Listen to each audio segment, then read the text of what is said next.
ګلبدین حکمتیار د ډیورنډ کرښې په اړه مهم اعلان وکړ. دا چې ولې او څه ویلي مطلب تر پایه راسره وګورئ. سلام ستړي مه شئ. د افغانستان د حزب اسلامي ګوند مشر ګلبدین حکمتیار وایي چې د افغانستان موجوده اداره پارلمان او کابینه دا صلاحیت نه لري چې د ډیورنډ کرښې په هکله خبرې اترې او فیصله وکړي. حکمتیار ویلي چې د افغانستان اوسني شرایط د دې لپاره جوړ نه دي چې له پاکستان سره د ډیورنډ کرښې په هکله خبرې اترې او په دې هکله فیصله وشي. ګلبدین حکمتیار د یوې پوښتنې په ځواب کې چې د پاکستان د بهرنیو چارو وزیر شاه محمود قریشي له افغانستان څخه د ډیورنډ کرښې په رسمیت پیژندلو غوښتنه کړې ستاسو دریځ څه دی؟ حکمتیار وویل اوس نو د دې لپاره اړتیا شته او نه فرصت دی او نه په افغانستان کې داسې مرجع موجوده ده چې د دې مورد او دې ته ورته مواردو په هکله نهایي تصمیم ونیسي. نوموړي زیاته کړه دا مسایل داسې یو حالات ته ورګرځي چې جنګ پای ته رسېدلی وي،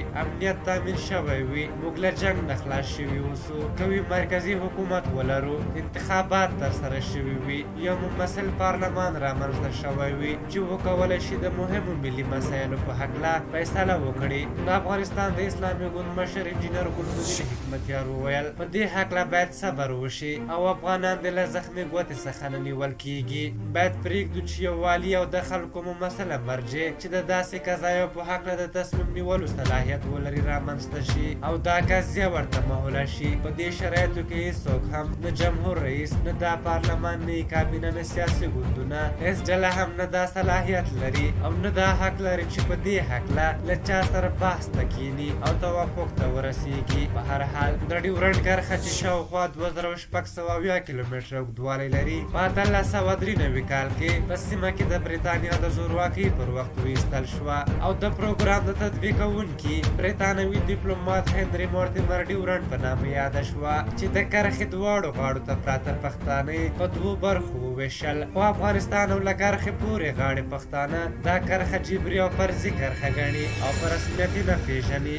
یاد دې وي چې ځینې خلکو اوازه خپره کړې وه چې ګواکې د افغانستان حکومت پر ډیورنډ کرښه معامله کړې، خو د قریشي له غوښتنې داسې ښکاره شول چې د ډیورنډ په هکله هېڅ معامله نه ده شوې. په هر حال تاسو دغې موضوع په اړه څه نظر لرئ؟ خپل نظرونه مو راته په کومنټ کې ولیکئ. که زموږ ویډیو مو خوښه شوې وي ضروري لایک کړئ. تر بیا ستاسو شوپړ ته راځم کړی او بخښنه درڅخه سپارم. د الله په امان.